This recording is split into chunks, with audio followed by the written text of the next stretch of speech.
بسم اللہ الرحمن الرحیم. تمام قسم کی تعریفیں حمد و ثنا کبریائی و بڑائی بزرگی اور برتری عظمت اور جلالت شان اور تکبر کے لائق اللہ ملک العلام ذوالجلال والاکرام کی ذات بابرکت ہے،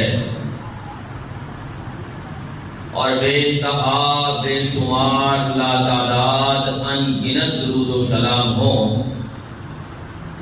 آقائے نامدار ختم الرسل پیکر حسن و جمال فاطمہ الزہرا رضی اللہ تعالی عنہ کے بابا حسنین کے نانا، میرے اور آپ کے پیر و مرشد رہبر اور رہنما جناب محمد رسول اللہ صلی اللہ علیہ وآلہ وسلم پر، اور اللہ تعالیٰ کی بے پناہ رحمتیں اور برکتیں ہوں صحابہ کرام پر، تابعین اعظام پر، تبع تابعین کرام، محدثین کرام اور علماء کرام پر. محترم سامعین حضرات،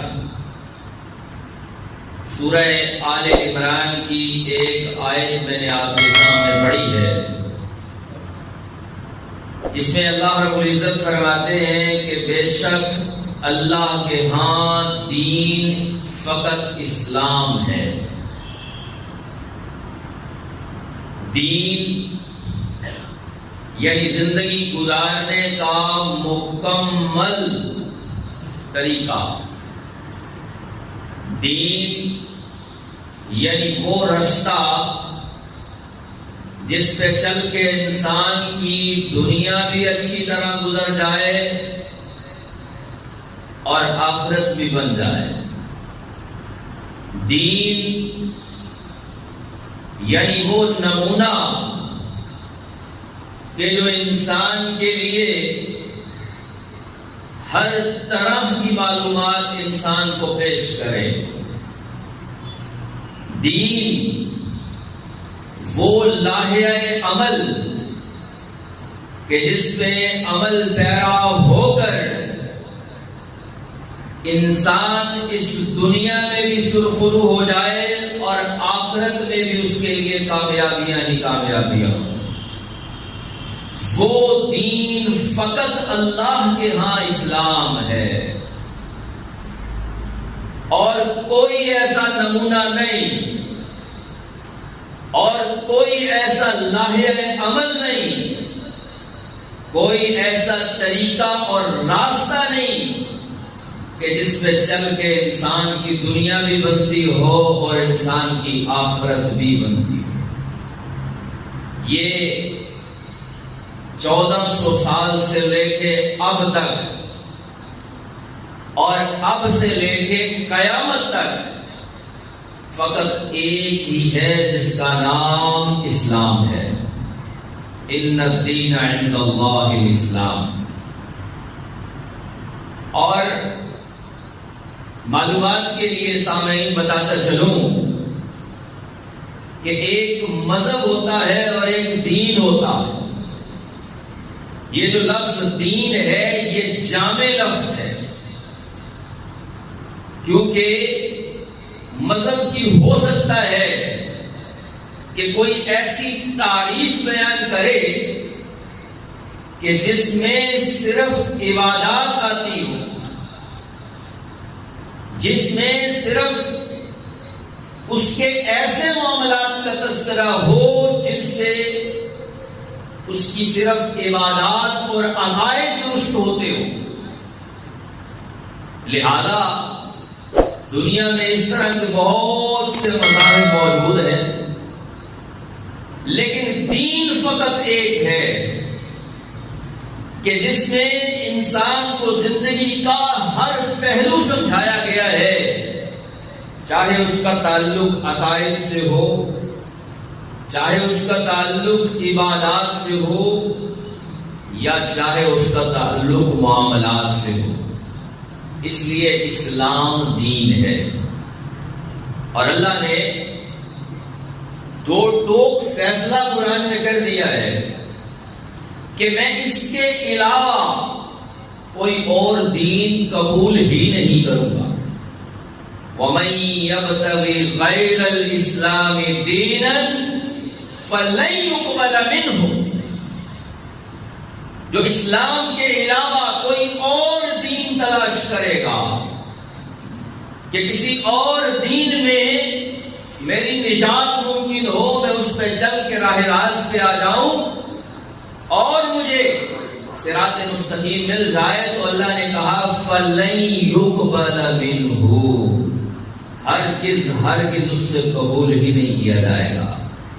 چاہے اس کا نام عیسائیت ہو، چاہے اس کا نام یہودیت ہو، چاہے اس کا نام ہندو مت ہو، سکھ مت ہو، جین مت ہو، زرتشتزم ہو، کچھ بھی ہو، اگر سکہ چلے گا تو صرف اسلام کا چلے گا. لوگوں کو اس میں آنا پڑے گا، اس کو تسلیم کرنا پڑے گا، اس سے بات بنے گی، اس سے نظام چلے گا جو اللہ کے ہاں دین ہے. ان الدین عند اللہ الاسلام.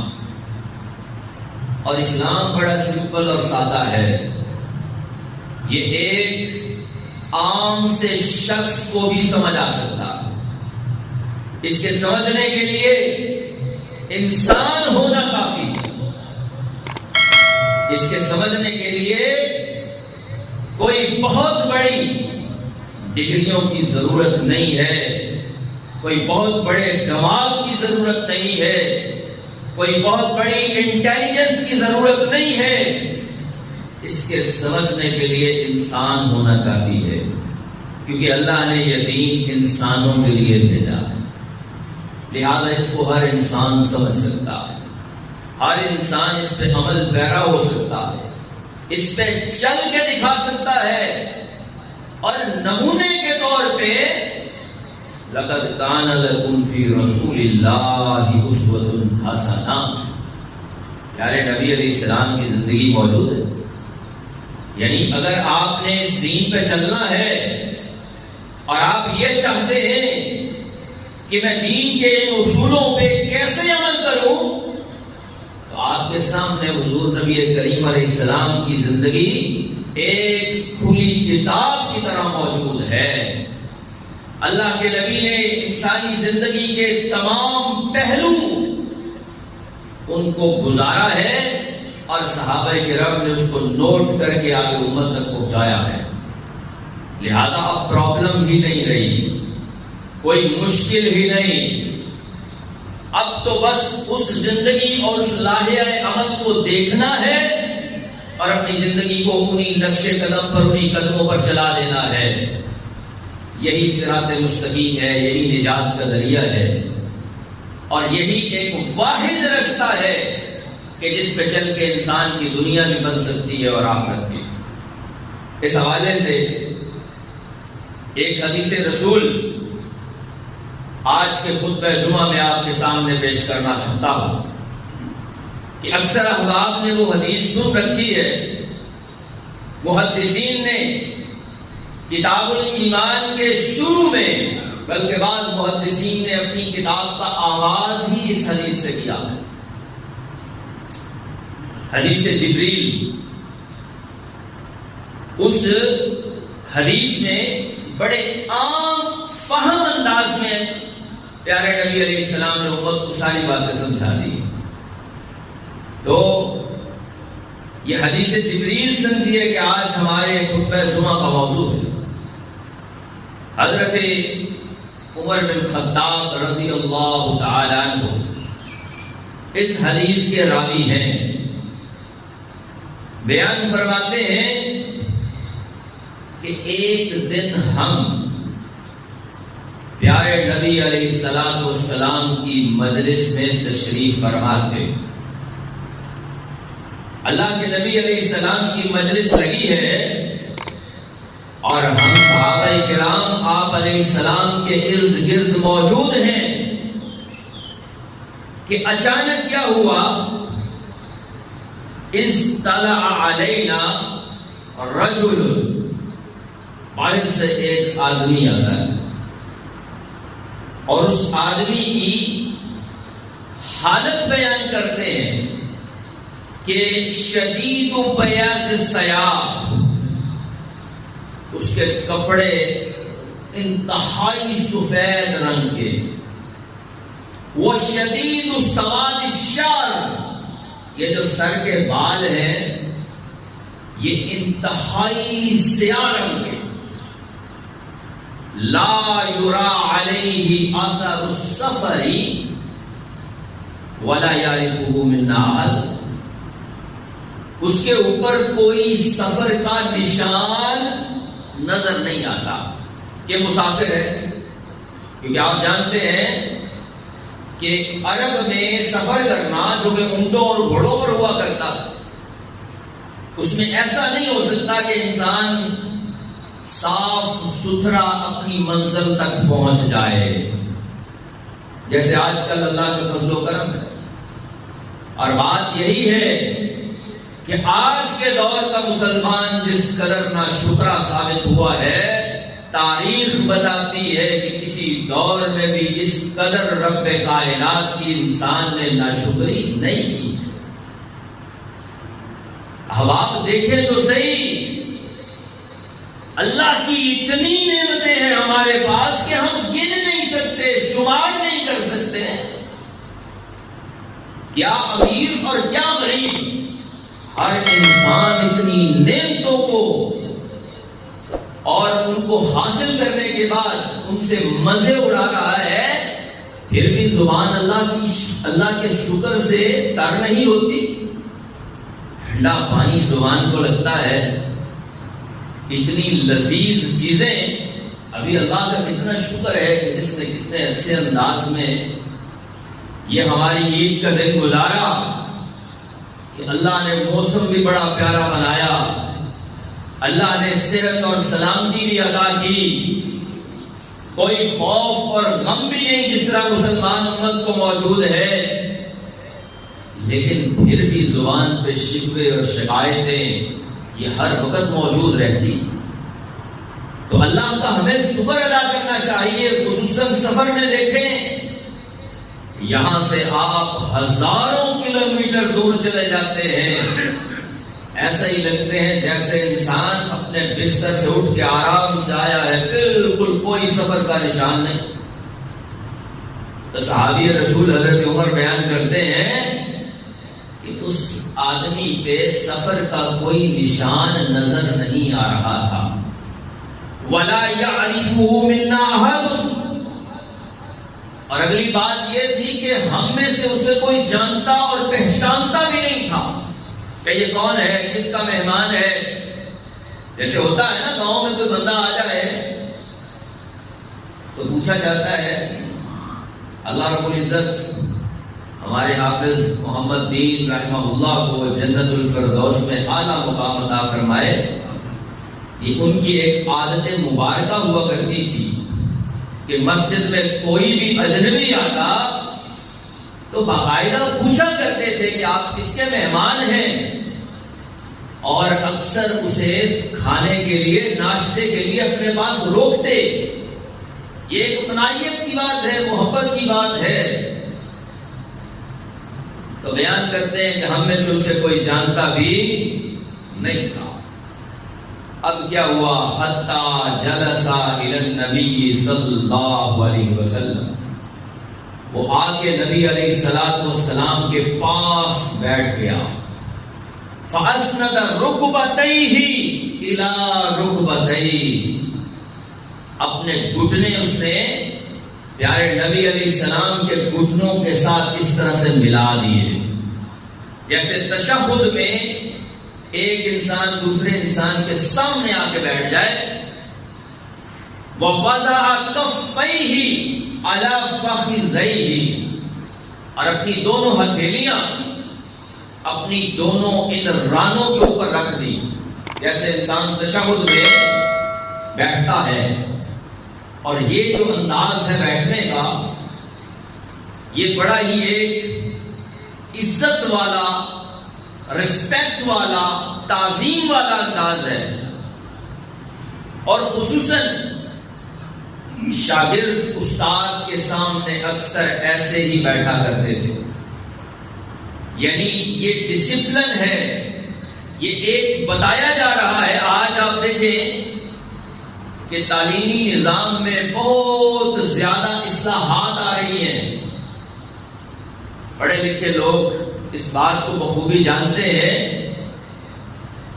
کہ کس طرح سے باقاعدہ اسکولوں میں ٹریننگ اور تربیت کروائی جاتی ہے کہ کلاس روم میں بچوں نے اس طرح بیٹھنا ہے، استاد نے اس طرح سے پڑھانا ہے، اور نظم و ضبط اور ڈسپلن اس طرح سے ہونا چاہیے. لیکن آپ قربان جائیں کہ لوگ اسلام کو نہیں پڑھتے.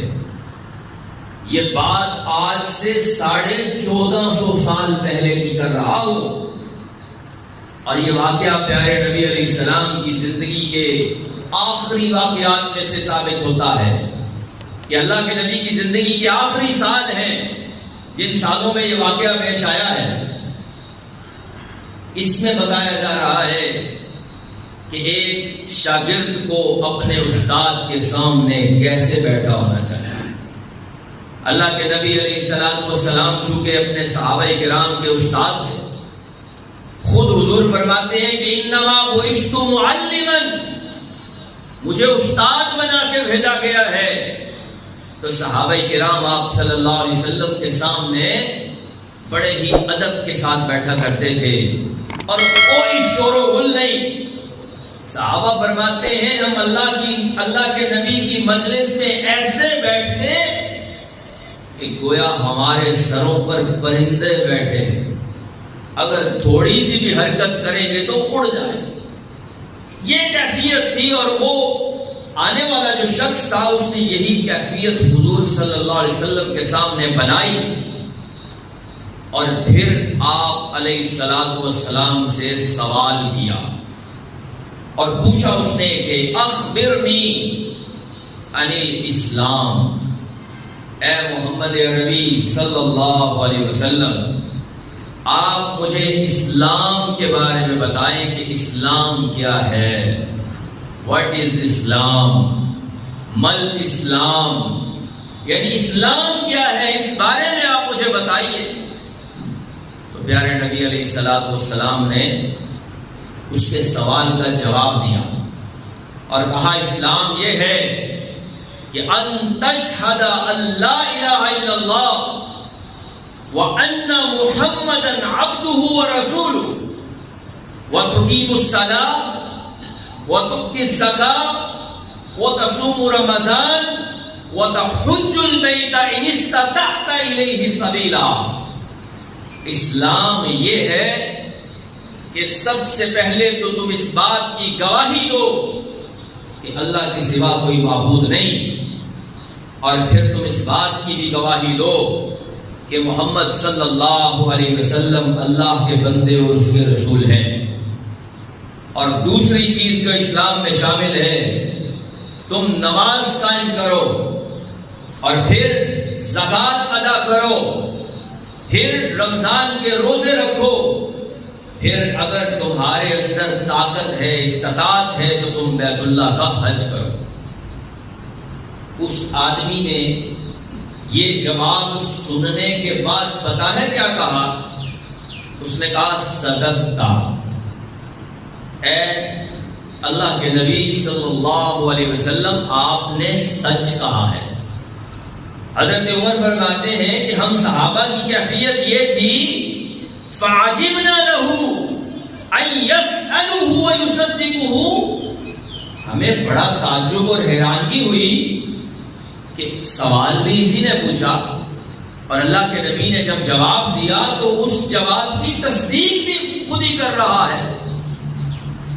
یہاں سے بھی ایک علمی نکتہ نکلتا ہے جو علماء نے نکالا ہے کہ اس تعلیمی نظام اور ایجوکیشن سسٹم میں،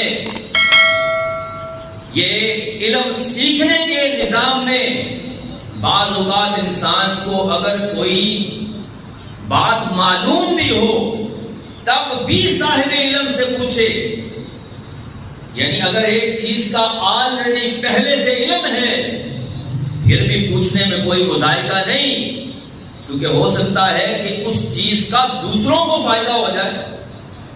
کئی دفعہ بندے ہوتے ہیں ذرا شرم اور جھجک محسوس کرتے ہیں سوال پوچھنے میں، حالانکہ دین اسلام کے متعلق سوال کرنے میں شرم اور جھجک انسان کو نہیں ہونی چاہیے، کہ یہی تو دین ہے، اسی کو تو سیکھنا اور اسی پہ تو چلنا ہے. بعض ہمارے احباب ساری زندگی میں اپنے عالم دین سے، علماء کرام سے ایک سوال بھی نہیں کرتے. کیوں بھائی؟ دین سیکھو، علماء سے پوچھو، اپنی مجلسوں میں بیٹھو. صحابہ کرام یہی تو کیا کرتے تھے. حضرت ابو ہریرہ، معاذ بن جبل، عبداللہ ابن عمر، عبداللہ ابن مسعود رضی اللہ عنہم اور دیگر صحابہ، ان کا تو کام ہی یہ ہوتا تھا اللہ کے نبی کی مجلس میں بیٹھے ہیں اور کوئی سوال کرتے ہیں اور اللہ کے نبی اس کا جواب دیتے ہیں، ساری امت کو اس کا فائدہ ہوتا ہے. پھر دوبارہ ایک سوال کر دیا اسی آدمی نے، یہ لمبی حدیث ہے. دوسرا سوال اس آدمی نے کہا کہ اخبرنی یا محمد عن ایمان، اے محمد صلی اللہ علیہ وسلم آپ مجھے ایمان کے بارے میں بتائیے کہ ایمان کیا ہے. آپ نے جواب دیا کہ ان تؤمن باللہ وملائکتہ وکتبہ ورسلہ والیوم الآخر وان تؤمن بالقدر خیرہ وشرہ من اللہ تعالی. ایمان یہ ہے کہ تم اللہ پر بھی ایمان لاؤ، اس کے فرشتوں پر بھی، اس کی کتابوں پر بھی، اس کے رسولوں پر بھی، اور آخرت کے دن پر بھی، اور تقدیر کے اچھا اور برا ہونے پر بھی تم ایمان لاؤ. اس نے پھر اسی طرح سے کہا کہ آپ نے سچ کہا. تیسرا سوال اس نے مزید کیا، وہ کیا کہ اخبرنی یا محمد عن الاحسان، اے اللہ کے نبی مجھے آپ احسان کے بارے میں بتائیے کہ احسان کسے کہتے ہیں، احسان کسے کہتے ہیں. اللہ کے نبی علیہ الصلوۃ والسلام نے اس کا جواب دیا کہ احسان یہ ہے ان تعبد اللہ کأنک تراہ. احسان یہ ہے کہ اللہ کی عبادت ایسے کرو جیسے اللہ کو سامنے دیکھ رہے ہو. فإن لم تکن تراہ، اور اگر یہ کیفیت نہیں بن سکتی تو یہ ذہن میں سوچ لو فإنہ یراک، وہ اللہ تمہیں عبادت کرتے ہوئے دیکھ رہا.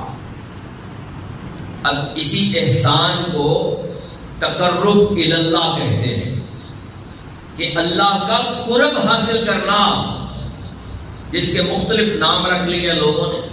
ہندوؤں کے ہاں اس کو گیان کہا جاتا ہے، گیان حاصل کرنا، یعنی بھگوان کے بالکل قریب جانا.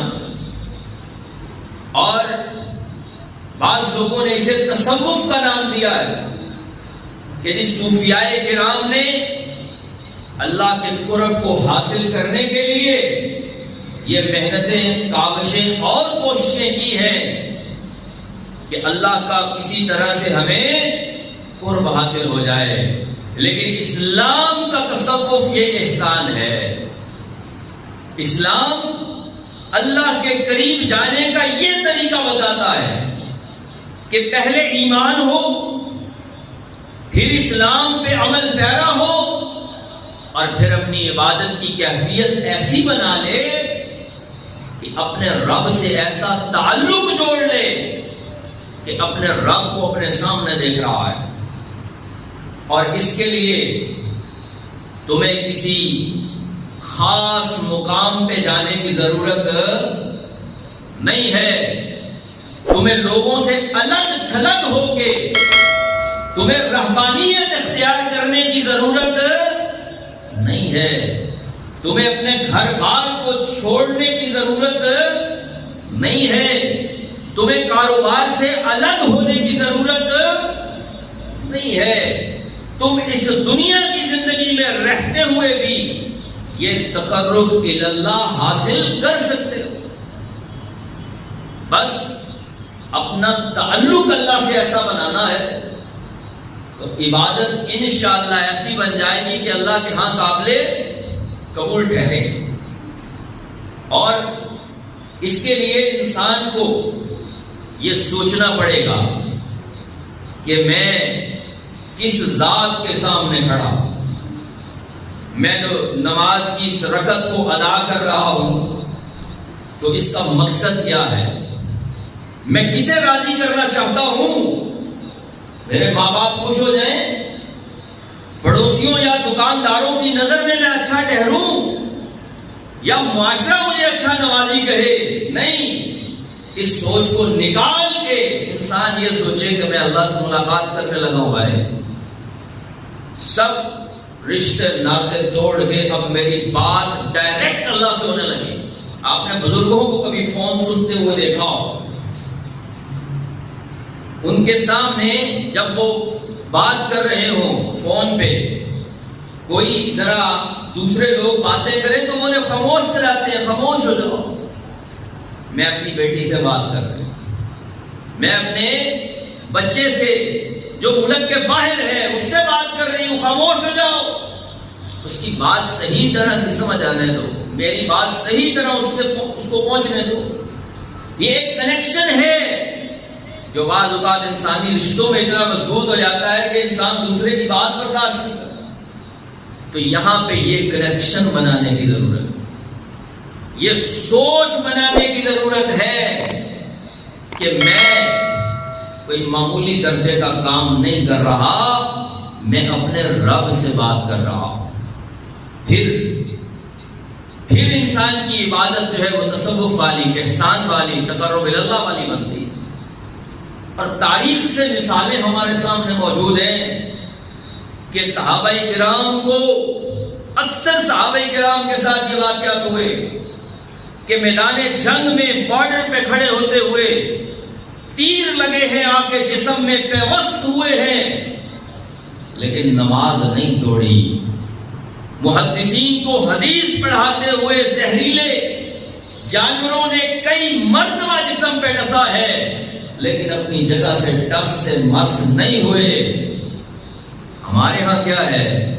دوران نماز اگر بجلی چلی جائے اور پیچھے جنریٹر چلانے والا کوئی نہ ہو تو امام سمیت سب مقتدیوں کی سمجھو کہ نماز ہی گئی. ہم تو اس طرح سے اللہ کے سامنے جھکتے جھکاتے ہیں گویا کہ یہ ایک فارمیلٹی ہے جس کو پورا کرنا ہے. نہیں میرے بھائی، احسان یہ ہے کہ اللہ کے ساتھ ایسا تقرب بن جائے، اللہ کو ایسے سامنے دیکھ رہا ہے. یہ ہندوؤں کو آپ نے دیکھا اپنے بتوں کے سامنے کیسے جھکتے ہیں. کیوں؟ کیونکہ وہ اپنے لکڑی کے، پتھر کے، چونے مٹی کے بت سامنے گویا رکھے ہوئے اور سمجھتے ہیں کہ یہ مجھے دیکھ رہا. یہاں اسلام میں تصور یہ ہے کہ اللہ اپنی علم، قدرت اور مشاہدے کے لحاظ سے ہر جگہ موجود ہے. وہ تو حبل الورید، انسان کی شہرت سے بھی زیادہ قریب ہے. تیری ایک ایک ادا کو دیکھ رہا ہے، اور صرف ادا نہیں، تیرے ایک ایک سوچنے کے زاویے کو بھی دیکھ رہا ہے کہ یہ سوچ کس نقطہ نظر سے رہا ہے. اس وجہ سے یہ تصوف ہے. تو لہذا تصوف کے لیے انسان کو اپنی شکل و صورت کسی خاص انداز میں بنانے کی ضرورت نہیں ہے، جیسے کہ آج کل بعض لوگوں نے صوفیاء کرام کی شکلیں دیکھی ہیں کہ انہوں نے الگ ہی اپنے آپ کو کسی اور نقشے میں ڈھال لیا. کسی نے لمبے بال چھوڑ دیے، کسی نے 10 انگلیوں میں انگوٹھیاں پہن لی، کوئی نہایا ہی نہیں، کسی نے کتے ساتھ لگا لیے، اور لوگ سمجھتے ہیں کہ بڑے صوفیاء ہیں. نہیں میرے بھائی، اسلام کا تصوف پیارے نبی علیہ السلام کی احادیث سے ملتا ہے، جس میں طہارت ہے، پاکیزگی ہے، سنت پہ عمل ہے، تو ایسا آدمی جو ہے وہ اللہ کا قرب حاصل کرتا ہے۔ پھر اگلا سوال اس آدمی نے پھر نبی کریم علیہ السلام سے کیا کہ اے پیغمبر صلی اللہ علیہ وسلم اخبرنی عن الساعہ، آپ مجھے قیامت کے بارے میں بتائیے کہ قیامت کب آئے گی۔ آپ نے فرمایا کہ مل مسئول عنہا بأعلم من السائل، اس چیز کے بارے میں تو مجھے سوال کرنے والے سے زیادہ علم نہیں ہے، یعنی جتنا تمہیں پتا ہے اتنا ہی مجھے پتا ہے کہ قیامت کب آئے گی۔